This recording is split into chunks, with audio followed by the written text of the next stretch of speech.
Muito bem, Leandro. Boa quinta-feira para ti e para todos que nos acompanham. Chegamos no penúltimo dia do ano de 2021 e para quem acha que as informações parecem que vão diminuir de intensidade, muito pelo contrário, porque Romildo Bolzan Júnior, presidente do Grêmio, tomou um tempo nesses últimos dias do noticiário da imprensa da capital para conceder entrevistas aos principais veículos, além do Globo Esporte, a Rádio Gaúcha, Grenal, Guaíba e também a Rádio Bandeirantes, e falou a respeito de várias questões e principalmente sobre um ano que ele caracteriza como vergonhoso do Grêmio, que culminou com o rebaixamento e assumiu toda a responsabilidade. Agora, claro, justo ter que fazê-lo, aliás, não apenas como mandatário do clube, ele que toma as principais decisões, claro, juntamente com o departamento de futebol sobre o que foi o ano do Grêmio e sobre o que vai ser também o ano de 2022. Na tarde de ontem, na quarta-feira,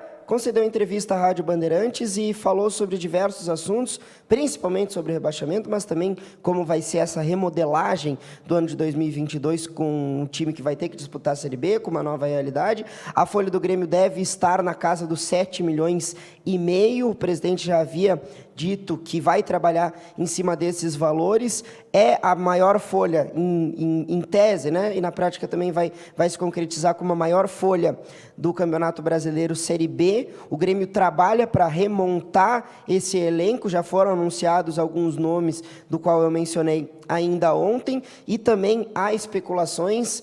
O sorriso do Juventude foi especulado, mas nada ainda avançado. Há alguns nomes como Benítez também que chegam a ser mencionados pela imprensa, mas ainda nada oficial. O Romildo Bolzan falou sobre vários assuntos e eu quero pontuar, principalmente em relação a essa entrevista na Bandeirantes, que foi a última dessa semana, ou possivelmente vai dar alguma outra entrevista ainda nessa quinta-feira ou na sexta-feira, acho difícil, mas ele concedeu essas entrevistas para toda a imprensa. Então, ele falou sobre assuntos gerais e em relação ao afastamento da torcida, ele, pelo menos, Romildo Bolzan, entendeu que a direção do Grêmio não se afastou da torcida. Ele levou em consideração o momento da pandemia, que fez com que os estádios estivessem vazios, assim como foi no ano passado, e também relembrou o episódio da invasão de campo, que fez com que o Grêmio estivesse um período de jogos sem a presença do seu torcedor. E aquilo que nós, pelo menos, falamos sobre esse afastamento de um presidente que se mostrou muito omisso, não apenas na tomada de decisão, mas também nessa ir a público, né? nessa clareza para com o torcedor, nessa transparência para com o torcedor, e ele, pelo menos, compreendeu que não procedeu dessa maneira.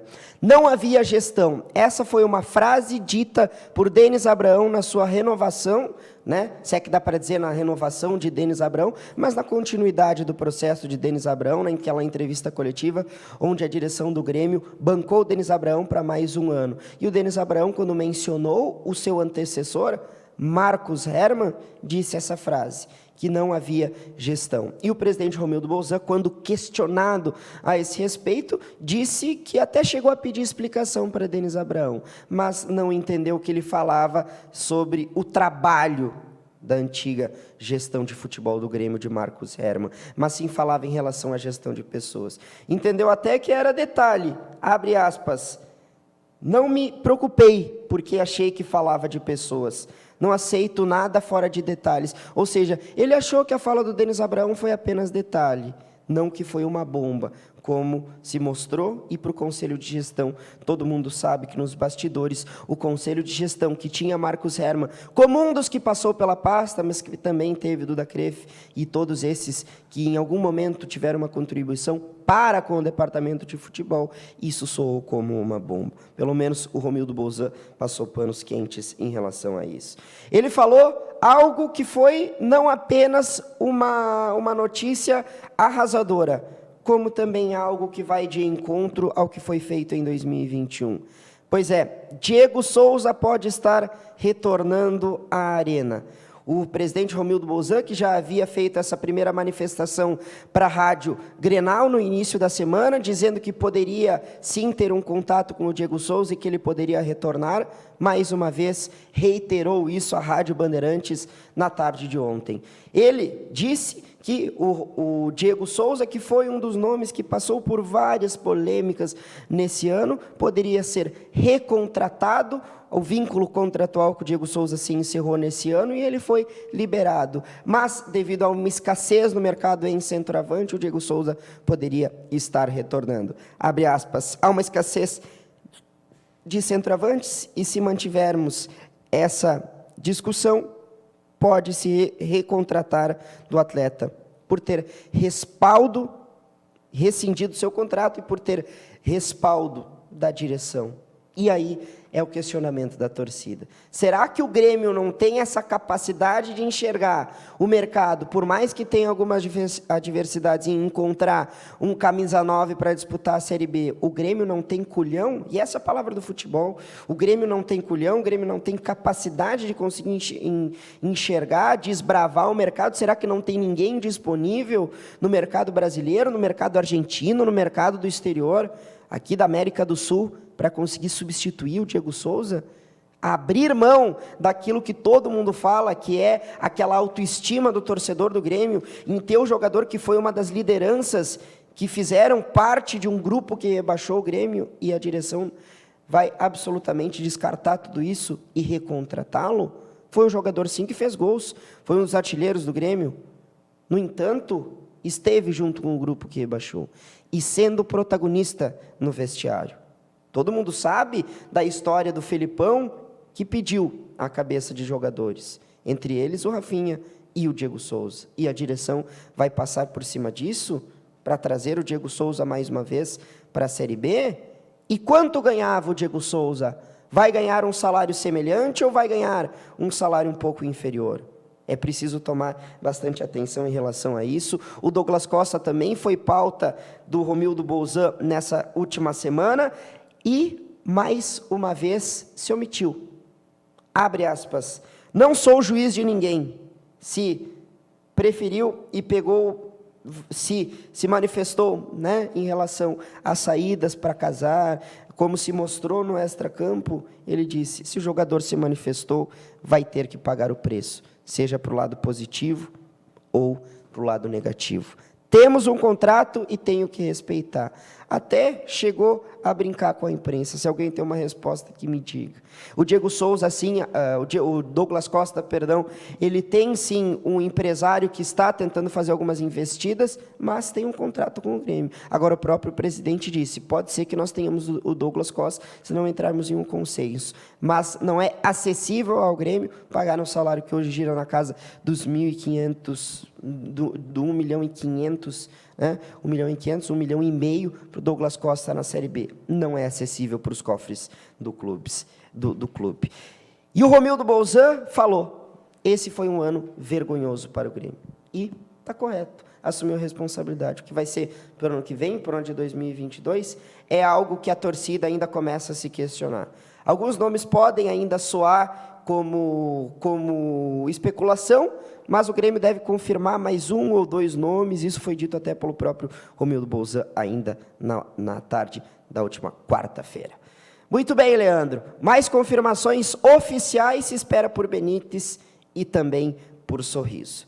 Leandro, do lado do Internacional, o Inter também com uma remodelagem do seu plantel. A entrevista coletiva da noite da última segunda-feira ainda teve alguns nomes importantes que vão ser destacados durante todo o mês de janeiro, principalmente sobre essa busca do Internacional em reforços, que foi estagnada e paralisada no mês de dezembro. Aliás, o Internacional ainda não anunciou nenhum jogador. Ao mesmo tempo, né, em contrapartida, foi liberando, né, jogadores que precisavam ser liberados e podem ainda ter alguma saída, como Moisés, como outros que podem, como o Patrick, que podem estar tendo um destino diferente do Beira-Rio. E o Paulo Brax, que é o diretor executivo do Internacional, ele falou algo bastante significativo. Abre aspas, queremos planificar o grupo com jogadores que tenham experiência e imposição desportiva maior. Essa foi a frase de Paulo Brax. E aí alguns podem até fazer algumas leituras diferentes, Mas o Internacional optou por trazer um técnico com uma personalidade. Tudo que nós vamos falar em janeiro sobre o novo treinador, nós vamos ter tempo para discorrer sobre o trabalho dele no Inter e também em alguns trabalhos anteriores, mas um técnico que tem uma mudança de personalidade do que foi os últimos 2 técnicos que passaram por aqui e o novo técnico que chega agora. Então, o Inter está optando por essa mudança de fotografia no grupo de jogadores, que também vai acontecer naquelas contratações que virão, apostando em experiência e também, pelo menos eu entendo, em jogadores que tenham imposição dentro do vestiário, que tenham personalidade, imposição desportiva maior. Essa é a fala do Paulo Brax, indo exatamente de encontro ao que disse Paulo Paixão naquele episódio que ficou marcado em 2021, de que o Internacional não tinha jogadores de envergadura. E, de fato, não tinha. Jogadores que, na hora da decisão, não conseguem puxar à frente e serem decisivos. Isso do ponto de vista de campo e também no vestiário.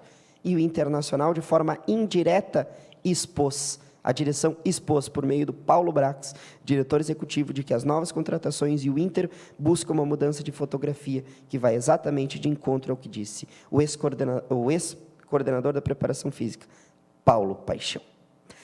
Muito bem, Leandro. Quem também caminha em 2022 para deixar alguma pulga atrás da orelha do torcedor é o Ipiranga, que já está mais ou menos com o seu grupo montado, fazendo aquele trabalho de preparação física, mas me fica um grande questionamento em relação ao trabalho que vai ser desenvolvido por Luizinho Vieira, junto com sua comissão técnica. O executivo de futebol, Farney Coelho da Conceição, concedeu uma breve entrevista, falando a respeito de como se desenrolou essa montagem do grupo de jogadores à TV Bom Dia. E nós vamos conferir agora o que disse o novo executivo, que está junto com o departamento de futebol para a montagem desse elenco e também que contou com a mão, não apenas do treinador, como também da direção.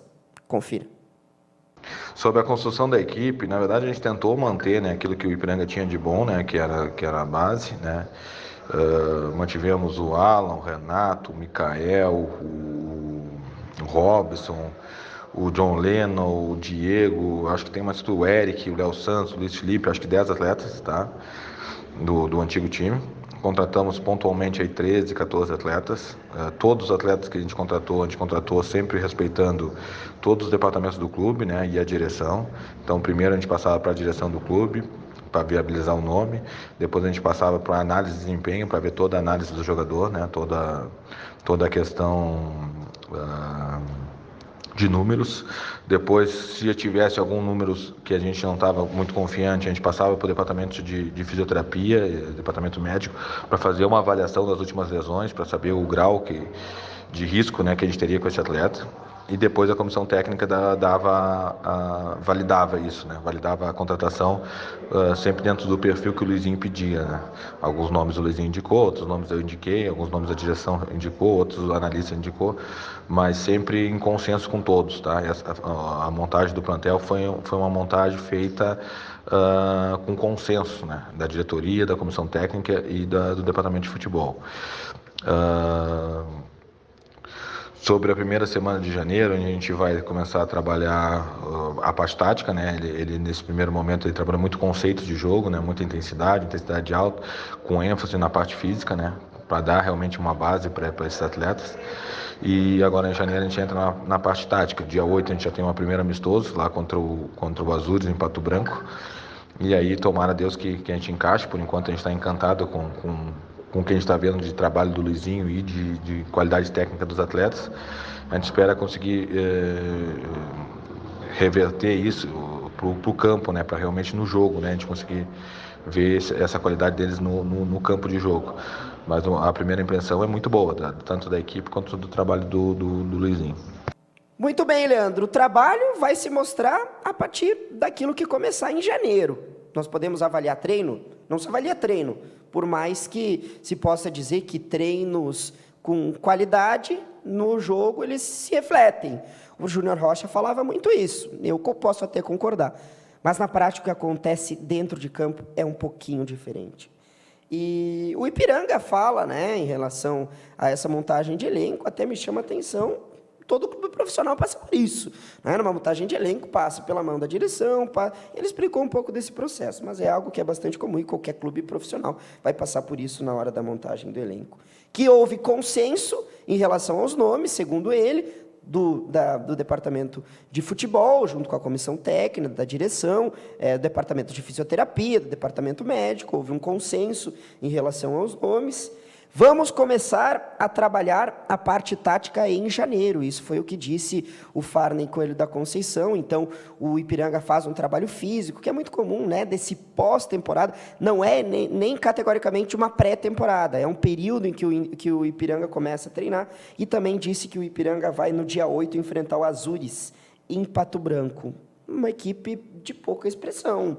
Um clube inexpressivo. Joga o quê? Joga Campeonato Brasileiro Série D? Não tenho esse conhecimento. Mas, a título, né, de colocar o grupo para ter o primeiro contato, né, para ver como trabalho coletivo, eu acho que está valendo. E o Farney Coelho da Conceição, então, revelou essas questões em relação ao Ipiranga, que é bastante notável essa mudança, essa reestruturação que o Ipiranga fez no seu grupo. Tentamos manter a base, fracassaram, então, que se a ideia era manter a base, então acabaram não conseguindo. Claro que também tem todas as dificuldades por jogadores que se valorizaram, então aqui eu não contesto a direção do Ipiranga, que, claro, teve a melhor das intenções em tentar manter uma base, mas não conseguiram. Então, agora tiveram que passar por um processo de remodelagem, não apenas do grupo, da comissão técnica, com a mudança, não apenas do treinador, Luizinho Vieira, como do polaco agora, que é o novo preparador físico, uma mudança no departamento de futebol com o novo executivo. Então, todas essas mudanças, elas demandam tempo e demandam também um processo para que começam a se consolidarem. Então, esse primeiro início no gauchão, principalmente no início do gauchão, ele vai ser muito decisivo. Todo mundo conhece o gauchão, para os clubes do interior é bastante difícil, é um torneio de tiro curto, é rápido, quando tu piscou, tu pode estar ou lá em cima ou lá embaixo. E a realidade do Ipiranga, ela sim coloca algumas preocupações, nós temos que ter preocupações, até em relação ao investimento, né? Quando se investe, o quanto o Ipiranga tem para poder fazer com que isso se reverbere em futebol, então tem uma preocupação, mas eu com certeza espero que os profissionais consigam realizar um bom trabalho, como foi em 2021, mesmo com essas dificuldades. E esperamos um ano de 2022, um janeiro de 2022, bastante promissor para os lados do Colosso da Lagoa. Muito bem, Leandro. Um abraço para ti e para todo mundo. Um ótimo restante de semana a todos.